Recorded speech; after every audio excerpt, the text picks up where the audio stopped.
une trentaine de kilomètres de Bamako, la commune rurale de Tchefala, dans la région de Koulikoro, a accueilli ce mercredi 18 juillet le ministre de la Santé et du Développement social, le médecin-colonel Assaba Diallo Touré, accompagné d'une forte délégation, a lancé officiellement la campagne de chimio-prévention du paludisme saisonnier.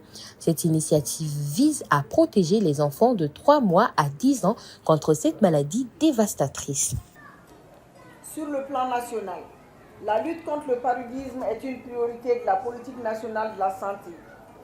Les données DHS2 attestent que le paludisme constitue la première cause de morbidité avec 37,7% et de mortalité avec 24,4%.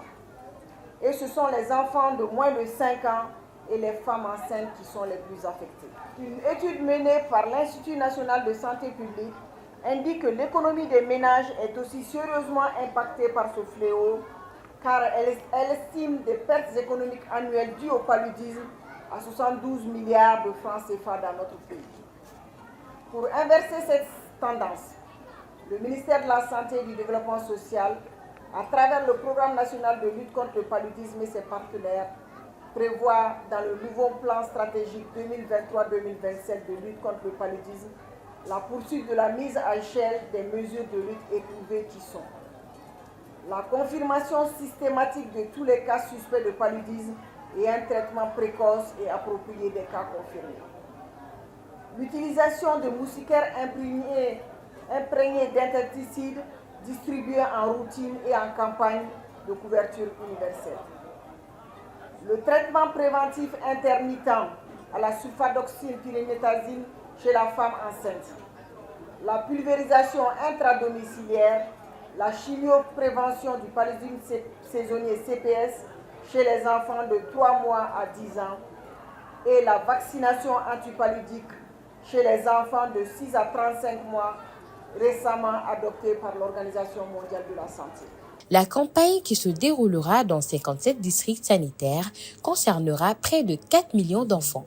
Elle inclut également la digitalisation de la gestion des données dans 16 de ces districts, permettant une meilleure coordination et suivi des interventions. Pour cerner l'ensemble des 57 districts sanitaires, 44 980 agents d'administration de médicaments et de mobilisation de proximité ont été déployés. Pour mieux atteindre les enfants cibles de cette campagne, 3 stratégies seront utilisées. La stratégie fixe sera utilisée dans les zones urbaines et les stratégies porte-à-porte et mobiles concerneront les zones rurales. Je lance un appel à tous les acteurs pour leur engagement afin de faire de cette campagne une réussite dans la lutte contre le paludisme. Les partenaires techniques et financiers ont également salué les efforts du Mali dans cette lutte acharnée contre le paludisme. Ils soulignent que la distribution de moustiquaires ne suffit pas et que des actions continues et diversifiées sont nécessaires pour combattre cette maladie. Le partenariat entre les États-Unis et le Mali, plus les efforts conjugués d'autres partenaires, a permis d'enregistrer des résultats satisfaisants car la prévalence parasitaire du paludisme est passée de 51,6 en 2012 à 19% en 2021, d'après les données des enquêtes nationales. Ces résultats ont été obtenus grâce à la mutualisation des efforts dans la sensibilisation des communautés et les agents de santé à mieux prévenir, identifier et gérer les cas afin qu'il y ait moins de personnes malades et que ceux qui en sont puissent avoir accès au traitement de manière plus rapide et efficace.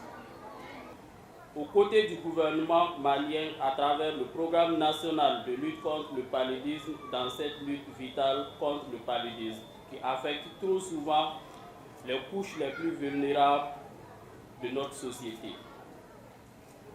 Notre partenariat avec le gouvernement du Mali et le Fonds mondial est un exemple éloquent de ce que nous pouvons accomplir lorsque nous unissons nos forces pour le bien commun. Cette année encore, notre objectif commun reste le même, réduire considérablement les risques de paludisme au Mali. En effet, le gouvernement du Mali et le Fonds mondial ont porté leur confiance à CRS en lui confiant la gestion de la subvention de lutte contre le paludisme pour un montant total d'environ 76 millions d'euros pour la période de 2022 à 2024. Parmi les principales stratégies de cette lutte commune, nous notons la campagne CPS et la campagne de distribution gratuite de moustiquaires imprégnés d'insecticides partout au Mali.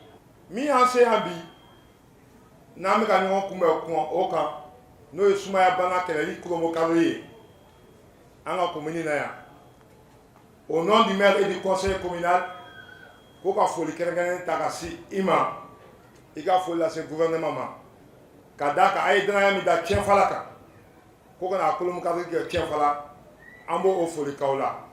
Pour marquer le début de la campagne, le ministre de la Santé a administré la première dose de médicaments à un enfant, symbolisant l'engagement du gouvernement dans la lutte contre le paludisme. Cette campagne de prévention est également couplée au dépistage de la malnutrition chez les enfants de 6 à 59 mois, assurant ainsi une approche intégrée pour la santé des enfants au Mali. Avec une mobilisation impressionnante, le Mali avance vers un avenir où le paludisme ne sera plus une menace pour ses enfants. Les efforts combinés du gouvernement, des partenaires techniques et financiers et des communautés locales sont essentiels pour atteindre cet objectif ambitieux. Pour cette campagne, l'État et ses partenaires, dont le Fonds mondial de lutte contre le sida, la tuberculose et le paludisme, à travers Catholic Relief Services, USAID, PMI et l'UNICEF, vont investir 3 858 597 219 francs CFA, dont 158 755 736 dans le cadre de la digitalisation des activités de la campagne. En ce qui concerne la médiatisation, des médias publics et privés sont mis au profit pour la mobilisation et la vulgarisation des bonnes informations. Avec cette campagne, le Mali espère réduire significativement les cas de paludisme et améliorer la santé et le bien-être de ses citoyens les plus vulnérables.